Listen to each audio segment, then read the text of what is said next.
The Mars Rover program is incredibly complex, especially from an engineering standpoint.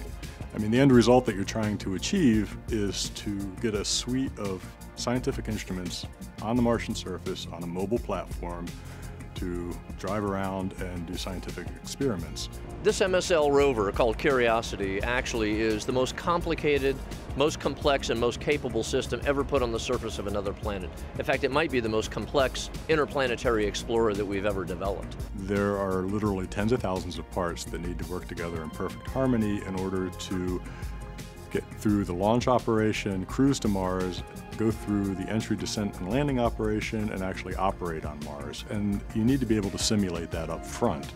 The challenges of building something like that with all the parts that are involved, all the discrete parts, all the interfaces, and all the testing, and the ability to maintain not just the documentation, but all the drawings, the test flows, the verification items, is a very complex task in itself. On the rover design team, we used to joke like it was playing a giant game of three-dimensional Tetris. And if you're familiar with Tetris, you're presented with a whole bunch of pieces that are odd shapes, and they keep coming at you, and you need to adjust how they fit together before they reach the bottom. That's how the Siemens software helped us, not only to manage those drawings and procedures, but also to help design the system. So it was very useful to be able to test the parts and test the interfaces with them before we actually had to assemble the system.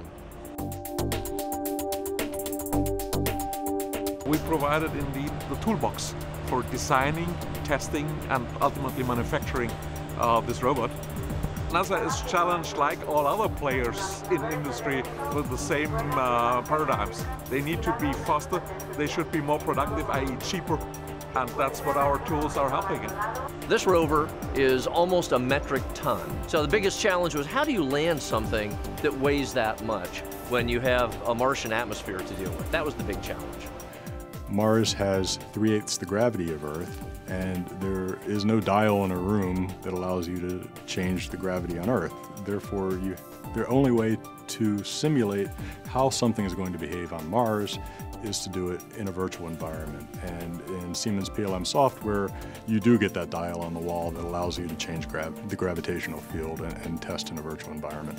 That was the attractive thing for us. Our virtual testing was really used to do things where you would not have a physical prototype doing that.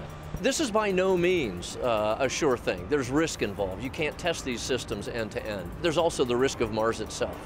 Mars usually wins this battle. Our success rate globally is well below 50%.